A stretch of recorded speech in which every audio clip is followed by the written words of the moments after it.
பிஸ்மில்லாஹிர் ரஹ்மானிர் ரஹீம்.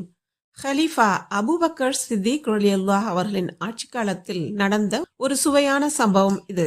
சரியான திட்டமிடல், நியாயமான பங்கீடு, மக்களின் தேவையை முதலில் வைத்த நிர்வாகம், இவையெல்லாம் ஒரு பஞ்சத்தை எப்படி தீர்த்தது என்பதற்கான வரலாற்று பாடம் இது.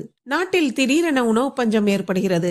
மக்கள் ஹலீஃபா அவர்களிடம் வந்து முறையிடுகின்றனர். ஹலீஃபா அவர்களோ மக்களை பொறுமையாக இருக்கும்படியும் அல்லாஹ் விரைவில் பஞ்சத்தை தீர்த்து வைப்பான் என்றும் ஊர் மக்களிடம் கூறி சமாதானம் செய்கிறார்கள். அப்போதுதான் அந்த அதிசயம் நிகழ்ந்தது. 100 ஒட்டகங்களில் உணவுப் பொருட்கள் மதீனா நகரை வந்தடைகின்றன. அவையெல்லாம் ஹசரத் உஸ்மான் ரலியல்லாஹு அவர்களுக்கு சொந்தமானவை. வியாபாரிகள் எல்லோரும் போட்டி போட்டுக்கொண்டு வாங்க முன்வருகின்றனர். சிலர் 2% லாபம் தருவதாகவும் இன்னும் 4% லாபம் தருவதாகவும் கூறி வியாபாரத்திற்கு தயாராகிறார்கள். அப்போது ஹசரத் உஸ்மான் ரலியல்லாஹு ஒரு குண்டை போடுகிறார்கள். எனக்கு 10% லாபத்தை எவர் தருகிறாரோ அவருக்கே உணவுப் பொருட்களை விற்பேன் என்று உரக்க கூறுகிறார். வியாபாரிகள் மத்தியில் சலசலப்பு. 10% லாபம் எப்படி தர முடியும் என்று மலைத்து போய் நிற்கிறார்கள். அப்போது உஸ்மான் ரலியல்லாஹு அவர்கள் கூறுகிறார்கள், 10% லாபத்தை உங்கள் எவராலும் தர முடியாது என்பது எனக்கு தெரியும்.